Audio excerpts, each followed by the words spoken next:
काली नजर। माँ माँ, अरे क्या माँ माँ कर रहा है? बकरी का बच्चा है क्या? अरे माँ मजाक छोड़ो, मुझे फाइनली वो मेन चौराहे वाली दुकान मिल गई है। अब देखना, आपका बेटा दुगनी स्पीड से पैसा कमाएगा। ओफो, ये क्या? मेरी ऑनलाइन मेकअप क्लास चल रही है, इतनी जोर से क्यों बोल रहे हो आप दोनों? अरे मेरी धर्म पत्नी जी, मेकअप क्लास बाद में करना, वो चौराहे वाली दुकान मिल गई है हमको। अरे वाह, रुको मैं अपनी माँ को फोन लगाकर बता देती हूँ। अरे मैं भी अपने रिश्तेदारों को बता देती हूँ, कितनी खुशी की बात है। हाँ हाँ, मैं भी अपने दोस्तों को बता देता हूँ, 1 हफ्ते बाद रजिस्ट्री है। बस घर में खुशी का मौका था। उन तीनों ने अपने अपने फोन उठाए और लोगों में बात फैलाना शुरू कर दिया। और रही सही कसर श्वेता बहू ने अपने पड़ोस में सबको बताकर कर दी। अरे वर्मा आंटी, अब हम भी जल्दी कार ले लेंगे, घर का रेनोवेशन होगा और ठाट से रहेंगे हम भी। अरे ऐसा क्या हुआ? लॉटरी बाटरी लग गई है क्या? अरे इस बार चौराहे वाली मॉल में हमको भी दुकान मिल गई है, दुकान नंबर 21, जो एकदम चौराहे पर है। अब ग्राहक बढ़ेंगे तो आमदनी भी बढ़ेगी ही ना। अरे वाह, कितनी खुशी की बात है। मैं बहुत खुश हूँ तुम्हें इतना खुश देख के।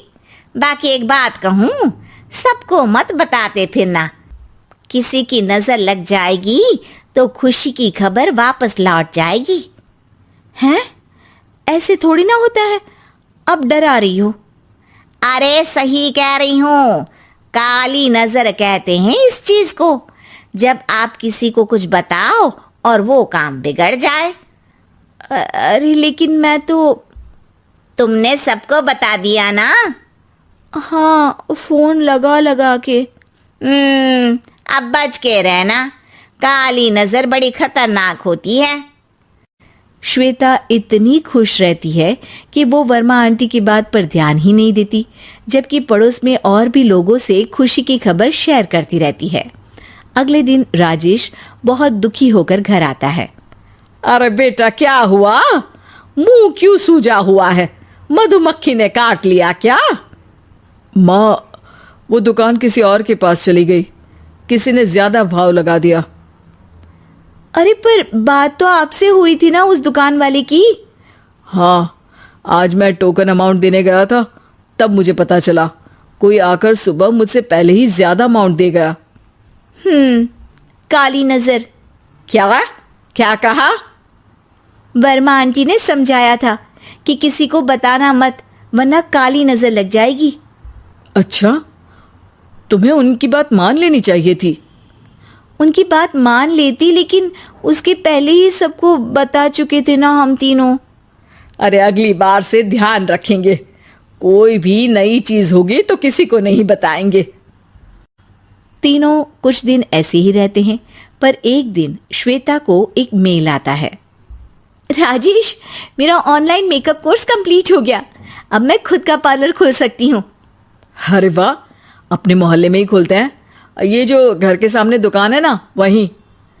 हाँ, यहाँ सस्ती भी मिल जाएगी। अगले दिन श्वेता वर्मा आंटी के पास जाती है मिठाई का डब्बा लेकर। अरे आओ आओ, कैसे आना हुआ? जोर से नहीं बोलूंगी, वो सामने वाली दुकान है ना, वहां मैं अपनी पार्लर की दुकान खोलने वाली हूँ, उसकी मिठाई है। अरे वाह, बहुत बधाई हो तुमको। हाँ, मैं कमाने लगूंगी तो राजेश पर पूरे घर का बोझ नहीं रहेगा ना आंटी जी। ये तो है, पर ये बता कि तूने ये बात किसी और को तो नहीं बताई ना? अरे नहीं नहीं, पिछली बार गलती कर दी थी, काली नजर लगी किसी की और राजेश के हाथ से वो दुकान चली गई थी। सबको मत बताना। चलो मैं चलती हूँ, कल दुकान की बात करने भी तो जाना है। अगले दिन श्वेता दुकान के लिए मालिक से बात करने जाती है। अरे लेकिन दुकान तो हम कल रात को ही किसी को दे चुके हैं। कल ही? हाँ कल ही, 2 दिन बाद कोई यहाँ पार्लर भी खोल लेगा। अब कहीं और दुकान देख लीजिए। अरे पर हमको भी तो पार्लर ही खोलना था। भैया एक ही दुकान है, आधी आधी तो नहीं दे सकता ना मैं। राजेश और श्वेता घर पर हताश होकर आ जाते हैं। इस बार तो किसी को बताया भी नहीं था, अब किसकी काली नजर लग सकती है।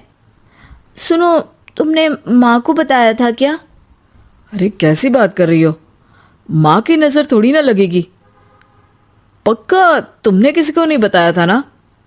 सिर्फ वर्मा आंटी को बताया था, उन्होंने ही मुझे किसी को नहीं बताने को कहा। अरे यार तुम भी सही हो, मेरी माँ को नहीं बताने को कह रही हो, पर वर्मा आंटी को बताना तुम्हें जरूरी लगा। अरे वर्मा आंटी ने ही तो काली नजर के बारे में बताया था ना, वो हमेशा हमारा भला ही तो चाहती है। मेरी माँ भी हमारा भला ही चाहती है। अरे पर चिल्ला क्यों रहे हो, बात नहीं कर सकते क्या आराम से? नहीं आता वो आराम से बात करना, और करना भी नहीं चाहता हूं मैं। दुकान जाने का दुख गुस्से में बदल गया था और राजेश और श्वेता में बात बंद हो गई थी। 2 दिन बाद मोहल्ले में पार्लर का इनॉग्रेशन हुआ, जिसमें मोहल्ले के सभी लोगों को बुलाया गया, पर श्वेता, राजेश और माँ नहीं जाते।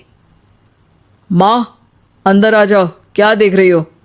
अरे नया पार्लर देख रही हूं अपने आंगन से। देखो, माँ को दूसरे का सुख देखने में कितना मजा आ रहा है, मेरा दुख नहीं दिख रहा इन्हें। यह मेरा पार्लर भी तो हो सकता था। अरे चुप रहो यार, हर बात में लड़ाई क्यों ढूंढ रही हो? राजेश और श्वेता फिर बहस करने लगते थे। तभी माँ ने दोनों को बाहर बुलाया। अरे जरा देखो तो, दुकान चलाने वाले का बोर्ड पर नाम क्या लिखा है?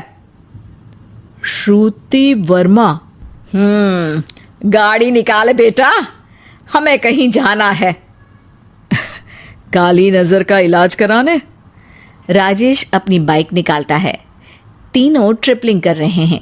माँ राजेश को उस मॉल वाली दुकान पर लेकर जाती है जहां राजेश अपनी दुकान खोलने वाला था। यही दुकान लेना चाहता था ना तू? हाँ, पर इनको भी दुखी करने लेकर आई हो क्या यहाँ पर दुकान दिखाकर? वहां काफी नहीं था? अरे श्वेता थोड़ा सब्र रख, अभी पता चलेगा कि हम यहाँ क्यों आए हैं। बता, इस दुकान चलाने वाले का नाम क्या है? अनुपम वर्मा। कुछ समझ में आया? वो दुकान वाली श्रुति वर्मा, ये दुकान वाला अनुपम वर्मा, और हमारे पड़ोस में हमने उस दुकानों के बारे में बताया किसको था? अब वर्मा आंटी को। मतलब वर्मा आंटी ही हमारा काम बिगाड़ रही है? नहीं नहीं, ऐसा नहीं हो सकता, ये बस इत्तेफाक है।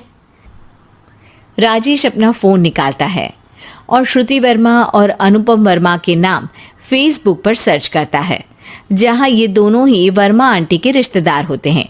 श्वेता को समझ में आ जाता है कि वर्मा आंटी की ही नजर काली नजर है। अब क्या करना है?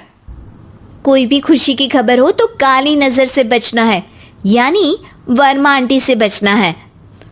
अरे पर मुझे ये समझ में नहीं आया कि वो हमारे साथ ऐसा क्यों करेंगी।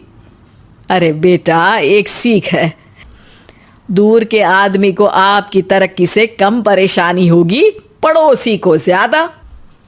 दोनों माँ की बात में हामी भरते हैं और अगला काम चुपचाप करने की कसम खाते हैं, ताकि आगे से वर्मा आंटी कोई काम ना बिगाड़ सके।